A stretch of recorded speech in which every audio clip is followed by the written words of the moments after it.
그 주의 첫째 날 아직 어두울 때에 막달라 마리아가 일찍 그 돌로 된 묘실에 와서 돌이 묘실에서 옮겨진 것을 보고 그녀는 시몬 베드로와 예수님께서 사랑하셨던 제자, 앞에 제자가 아니고 다른 제자에게 달려와서 그들에게 말하기를 그들이 주님을 묘실에서 옮겨 어디에 모셔 두었는지 우리가 알지 못하노라 하니 베드로와 다른 제자가 나가서 묘실로 가고 있었더라. 둘이 함께 달려가다가 다른 제자가 베드로보다 앞서 더 빨리 달려가 묘실에 먼저 와서 몸을 구부려 안을 들여다보고 감쌌던 세마포가 놓인 것을 보았으나 안으로 들어가지는 않았더라.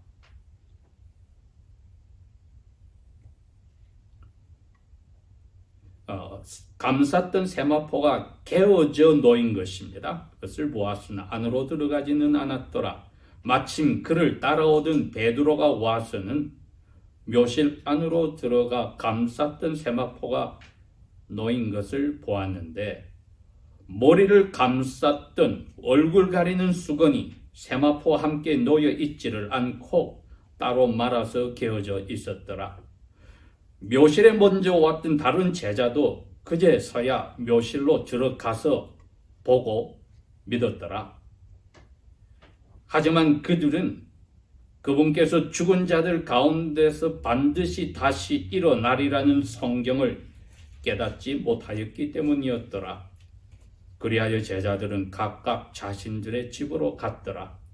하지만 마리아는 묘실 밖에 서서 울다가 구부려 묘실을 들여다보니 흰옷을 입은 두 천사가 예수님의 몸을 누이셨던 곳에 머리 쪽으로 하나가 발 쪽에 하나가 앉은 것을 보았더라.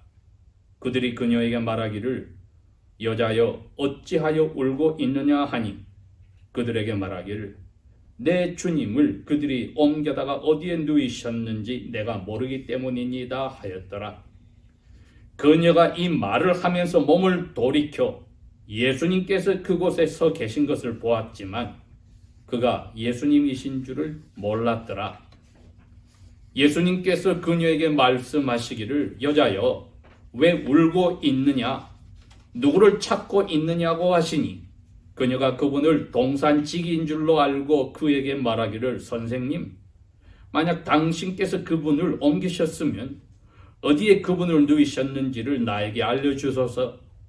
그리하시면 내가 그분을 모셔가겠나이다 하니 예수님께서 그녀에게 말씀하셔 마리아야 하시니 그녀가 돌아서서 그분께 히브리 말로 말씀드리기를 라보니라 하였더라. 번역하면 선생님이란 뜻이니라. 예수님께서 그녀에게 말씀하시기를 마리아야 나에게 계속 엉겨 붙으려 하지 말라. 내가 아직까지는 아버지께로 올라가지 않았기 때문이니라. 하지만 너는 내 형제들에게 가서 그들에게 말하기를 내가 내 아버지와 너희들의 아버지께로 내 하나님과 너희들의 하나님께로 올라간다고 말하라 하시니라. 막달라 마리아가 제자들에게 와서 선포하기를 내가 주님을 만나 뵈었다 하며 이런 말들을 그분께서 자기에게 말씀해 주셨다고 알려주니라. 아멘. 오늘 이 본문 말씀을 저희들이 이처럼 차분히 읽어보니까 이 아침에 일어난 이 엄청난 사건이 막달라 마리아에게 어마어마한 영향을 미쳤다는 것을 볼 수 있습니다. 그리고 그것을 예수님의 다른 제자, 이 복음을 기록한 요한에게 그대로 옮겨 주었기 때문에 요한이 그것을 생생하게 우리 보고 읽으라고 이처럼 기록하여 놓았습니다. 예수 그리스도의 부활을 우리가 기뻐해야 할 특권도 있고 책임도 있습니다.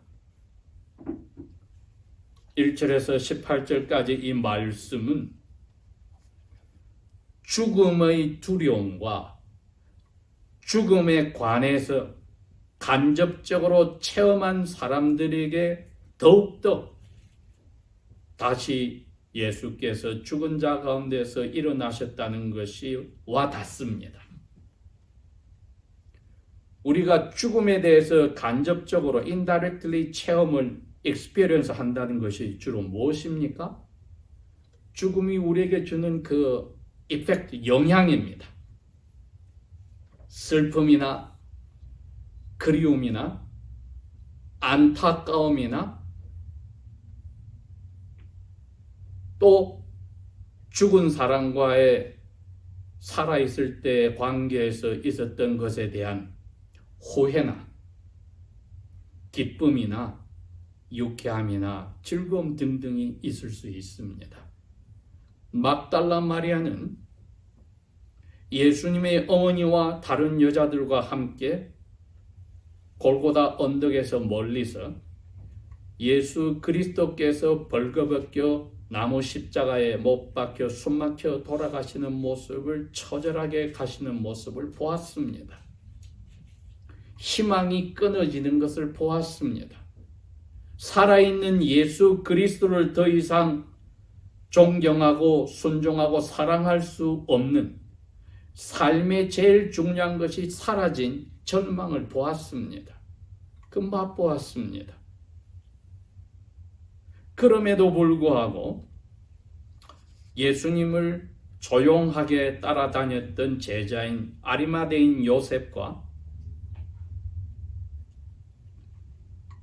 또 예수님의 밤에 와서 조용히 예수님과 이야기를 나누었던 제자를 통하여서 예수님이 요셉이 자기를 위해서 만들어 놓은 동산에 바위를 파놓았던 묘실에 장사 지낸 것을 보았습니다.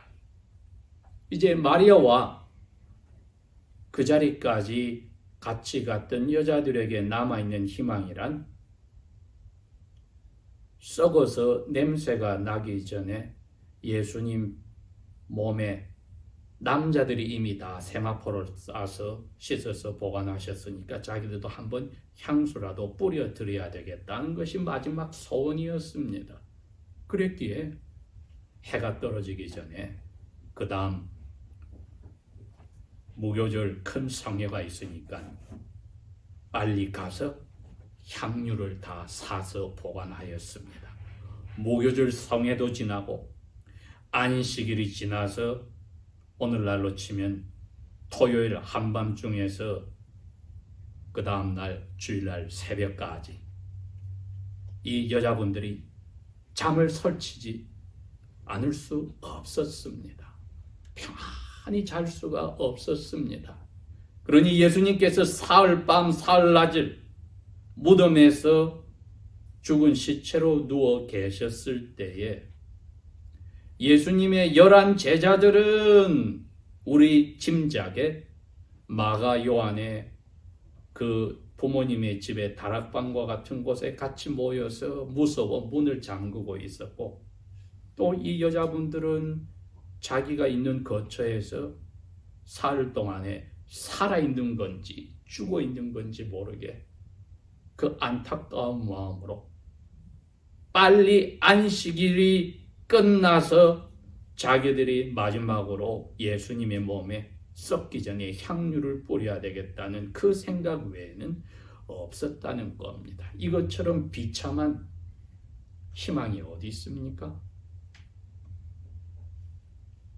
요한은 정직하게 이렇게 썼습니다. 오늘 우리가 읽었던 이 20장 8절에 가면은 성경 말씀을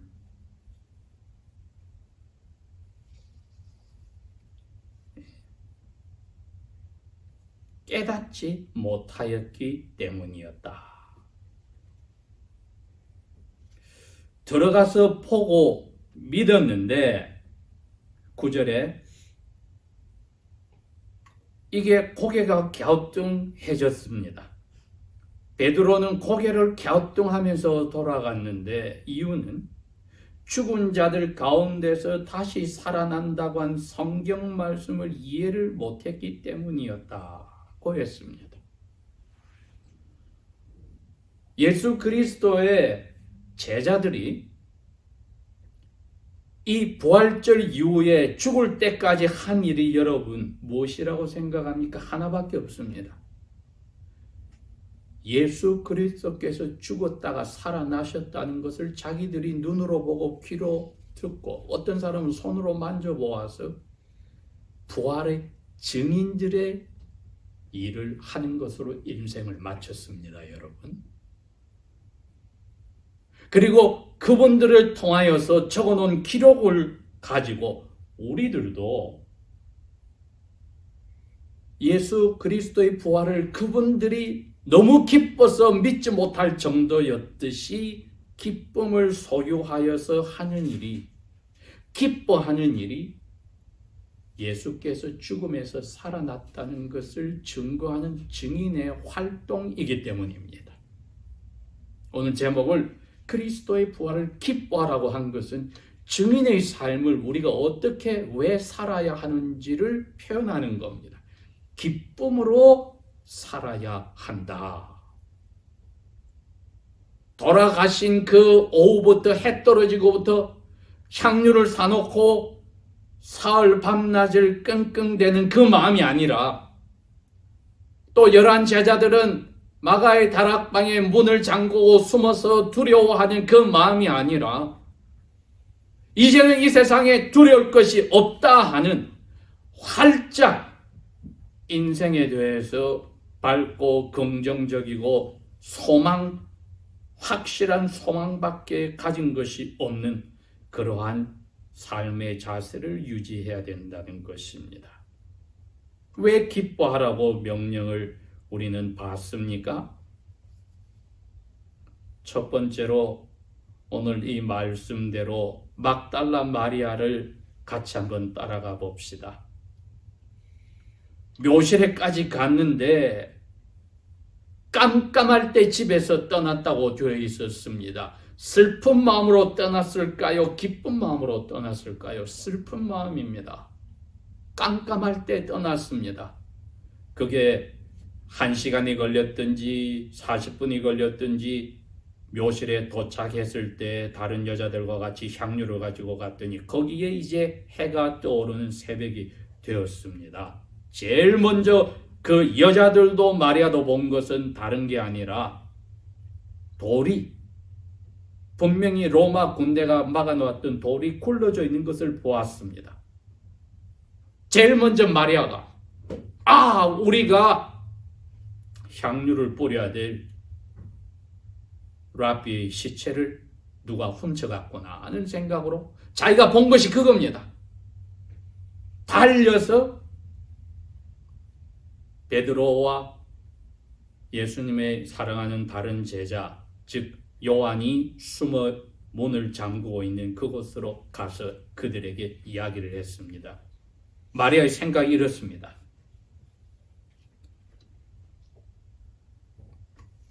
그들이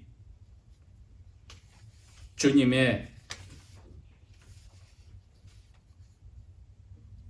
묘실에서 옮겨서 어디에 모셔 두었는지 우리가 알지 못하노라. 마리아의 머릿속에 있는 생각은 그게 전부입니다. 그들이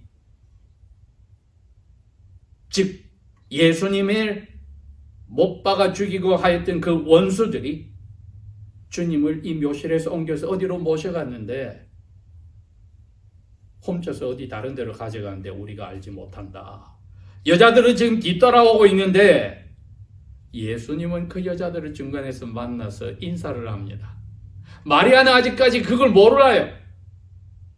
그 말을 듣고 베드로와 다른 제자도 벌떡 일어나서 이제 묘실로 가려고 하다가 이제 달려가기 시작하다가 다른 제자가 먼저 달려가서 묘실 안을 들여다보고는 밖에 있는데 늦게 온 베드로는 안으로 들어가서 예수님의 몸을 감싸 놓았던 세마포가 그대로 그 자리에 있는 것을 보았다는 겁니다. 이게 가능합니까? 누가 훔쳐갔다면 이 자체가 없어야지요. 왜? 시체 전체를 그대로 모셔가니까 얼굴을 싸놓은 수건도 몸을 싸고 있는 세마포도 시체 그대로 있어 가야지. 거기 남아있는 게 또 그 몸을 쌌던 세마포가 그대로 있는 거 보니까 연기처럼 몸이 빠져나간 겁니다. 베드로는 고개를 갸우뚱했지만은 요한은 자기 입으로 고백했습니다.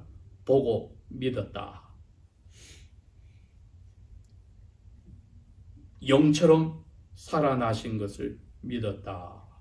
그러나 그들은 성경 말씀을 제가 거기에 써놓은 시편 16편 10절에 있듯이 주께서 시올에다 나를 그대로 팽겨쳐 두지 아니하시며 주님의 거룩한 자를 썩어지게 두지 아니하실 줄을 압니다 하는 그 말씀을 이 사람들이 아직 이해를 못했기 때문에, 이 예언을 이해를 못했기 때문에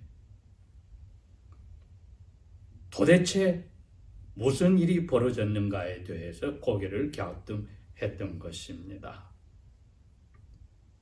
그러니 저희들이 기뻐해야 될 이유는 눈으로 보고 우리가 가진 생각으로 짐작하는 게 아니라 성경 말씀에 따라서 다시 죽은 자 가운데서 살리신 겁니다. 우리가 기뻐해야 되는 이유가 여러분, 우리 경험이 이러하기 때문에 기뻐하는 게 아닙니다. 경험은 죽은 사람이 살아날 수가 없습니다.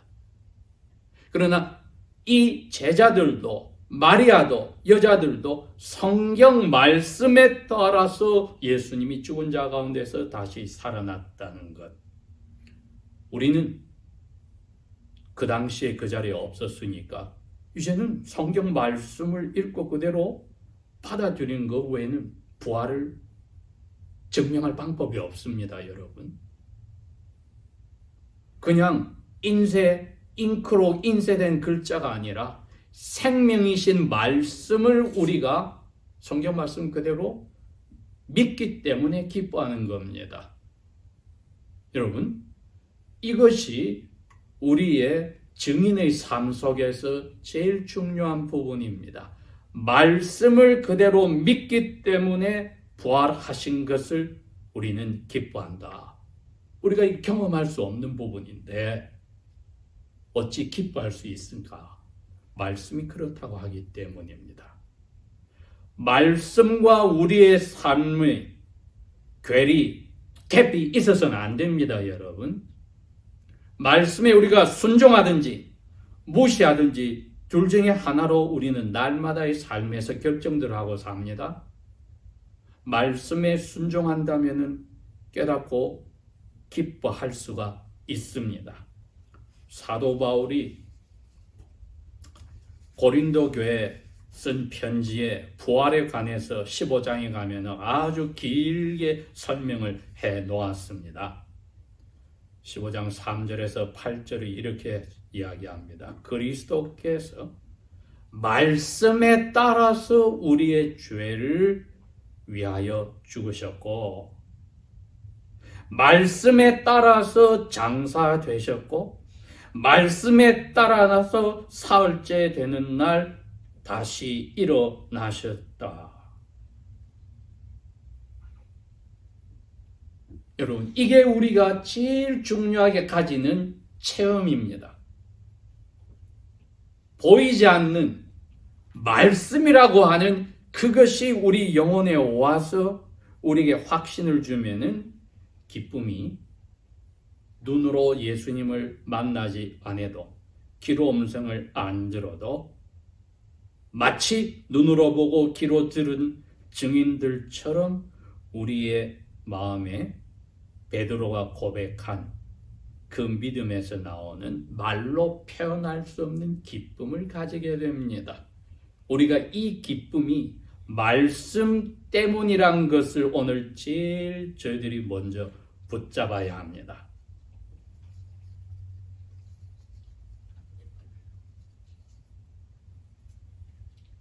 물론 고린도 교회에 말했듯이 예수님께서 그날 막달라 마리아에게 나타나시고 또 막달라보다도 그 앞에 제자들에게 뛰어가고 있던 여자분들에게 나타나시고 나중에는 베드로에게 그리고 11 제자들에게 그리고 한꺼번에 갈릴리에서 500명 이상 되는 제자들에게 나타나시고 그 다음에는 예수님의 동생인 야고보에게 나타나시고 마지막으로는 바울에게도 나타나셨다.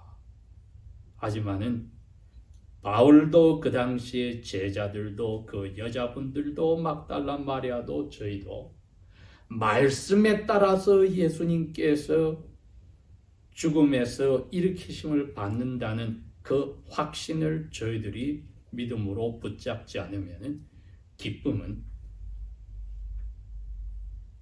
경험에 우리가 의지한다면 서서히 시간이 지나가면서 사라져 버립니다.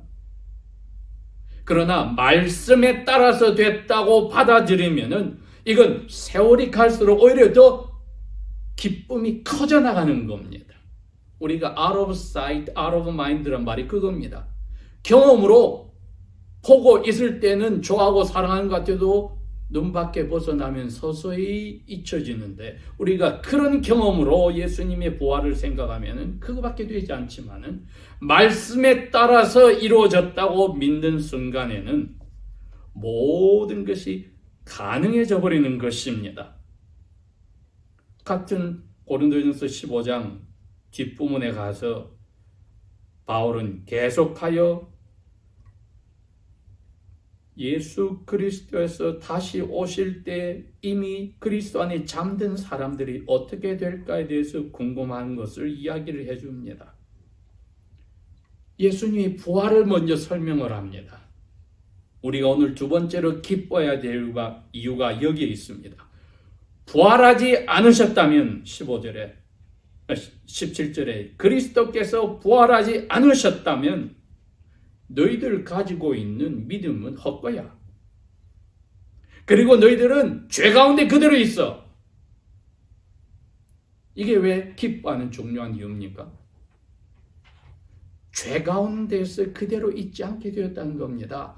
우리의 의로움을 위해서 영원히 죽지 않는다는 것은 예수님을 닮아서 새롭게 거듭난 영육으로 다시 살아난다는 것은 영원한 의로움을 다시 선물로 처음 아담과 같이 더 그 아담보다 낫게 아예 죄 자체를 지을 수 없게 가능성마저도 없어진 영광체로 바뀌었기 때문입니다. 우리가 그것을 우리의 삶 속에 뚜렷한 소망으로 저희들은 간직한다는 것입니다. 바울은 지금 그 이야기를 고린도 교인들에게 했는데 오늘 부활하신 예수님을 통하여 저희들이 왜 기뻐해야 되는지 두 번째 이유가 그겁니다.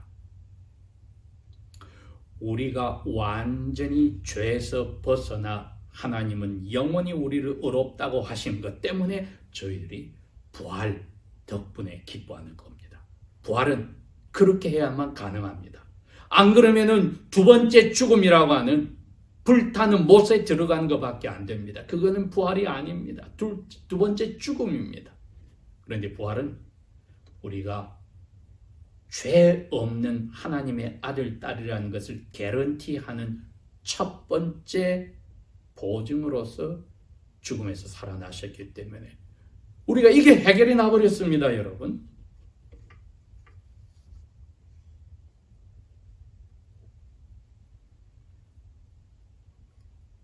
본문의 11절에 보면 마리아는 그 제자들 뒤를 따라왔지만 늦게 왔으니까 요실 밖에 서서 울고 있었습니다. 제자들은 이제 고개를 갸뚱하고 자기 집으로 가버렸습니다.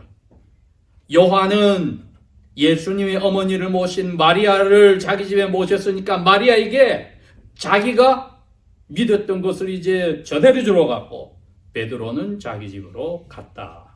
그러나 늦게 다시 돌아온 마리아는 묘실 밖에서 서서 울고 있다.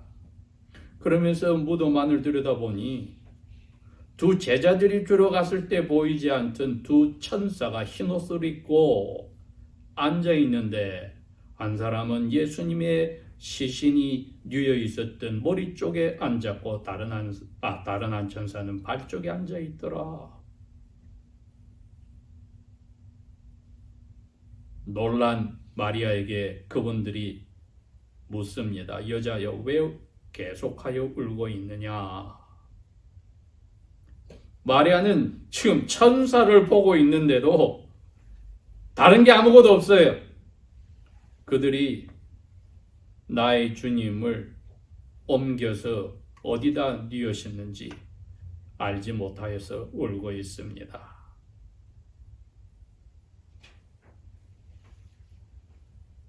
이게 온전한 정신일 것 같습니까, 여러분? 그렇진 않겠죠? 예. 제정신이 아니겠죠. 마지막으로 이제 향유를 한번 붓고 영혼이 그다음부터는 썩으니까 이별이 되는 것으로 왔는데 그 기회마저 사라졌기 때문에 이 황당한 일이 벌어진 겁니다. 그러니 천사가 지금 있는 것도 경황이 없어요. 천사에게 자세히 물어보고 어떻게 된 거냐 볼 것도 없이 그냥 자기 슬퍼하는 거 왜 우는지만 이야기하고 돌아서 보니 누가 서 계시기에 또 동산지기 그 묘실이 있는 동산을 지키는 가드너인 줄 알고 또 그분에게 또 물어봅니다.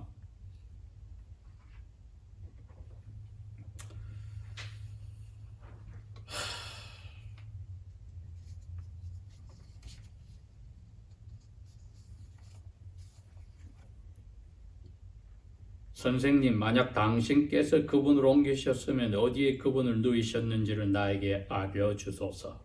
그리하시면 내가 그분을 모셔가겠나이다.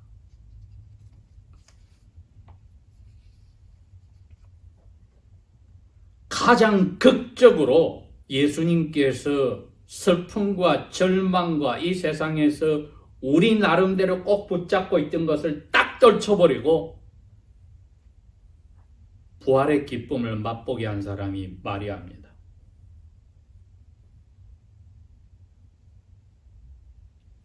살아나신 예수님을 보고도 머릿속에 생각은 죽은 예수님이 없어진 것만 생각하니 예수님에게 예수님 시체가 어디 있는지 알려달라고 할 정도가 되었으니 생각이 얼마나 지금 혼돈이 있는지 우리는 알겠지요.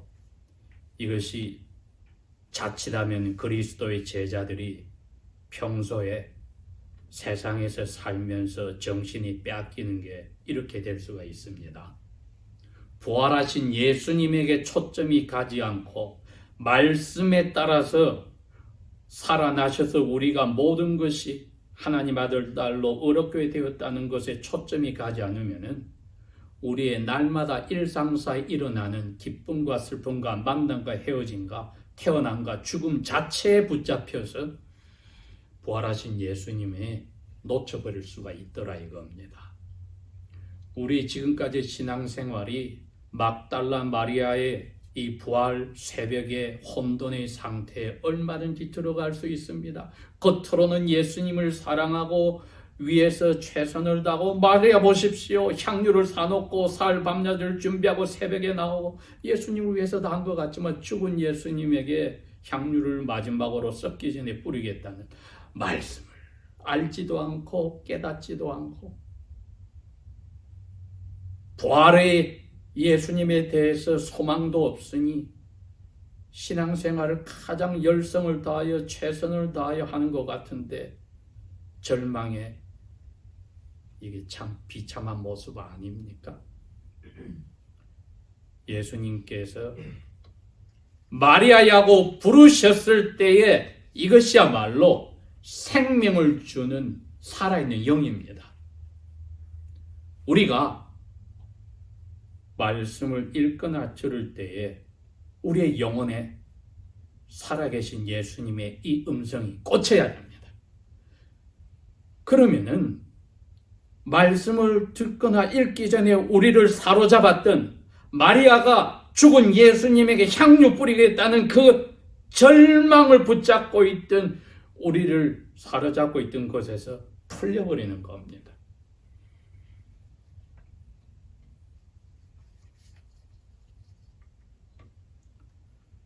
말씀을 통하여 생명 주시는 예수님의 음성을 듣기 때문에 우리는 기뻐하는 겁니다. 말씀이 확실한 사실이란 것을 주어서 우리가 기뻐하지만은 세 번째는 예수님의 음성을 말씀을 통해서 우리가 듣기 때문에 우리를 사로잡고 있던 모든 걱정, 근심, 염려 무엇이 되었더니 그걸 부서뜨려서 우리가 영의 눈으로 희망을 가지고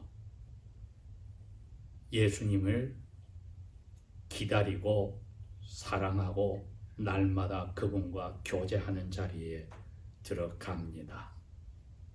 마리아에게 예수님이 이야기하십니다.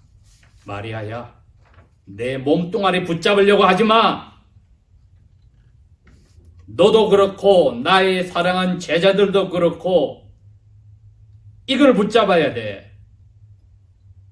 내 아버지와 너희들의 아버지께로, 내 하나님과 너희들의 하나님께로 올라간다. 이건 너희들 붙잡아야 돼. 왜요, 여러분? 요한계시록 21장, 22장에 가니까 답이 거기 있어요.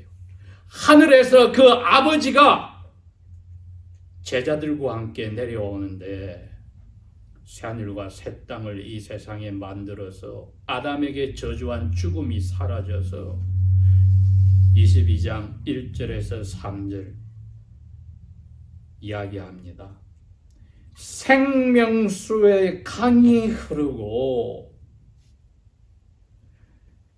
생명나무가 열매를 맺고 잎사귀까지 모든 저주받았던 사람들의 나라들을 치유하여서 더 이상 3절에 가니 저주가 없더라.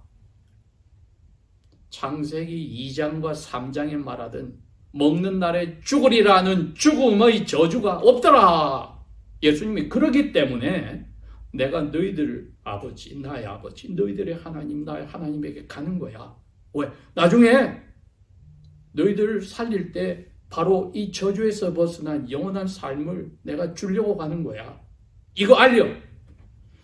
우리가 이 부활의 기쁨을 간직한다는 것이 주님께서 영광스럽게 우리를 저주에서 완전히 벗기시는 것을 영혼으로 몸으로 체험하는 날을 기다리고 있기 때문입니다. 그걸 우리가 기다리면은 더 이상 죽음은 죽음이 아니라 그리스도 안에서 잠자는 자의 마음을 우리가 가질 수 있습니다. 편히 쉬는 자리로 가게 되는 것이기에 죽음을 사탄이 의도했듯이 더 이상 두려워하지 않게 됩니다. 기도하겠습니다.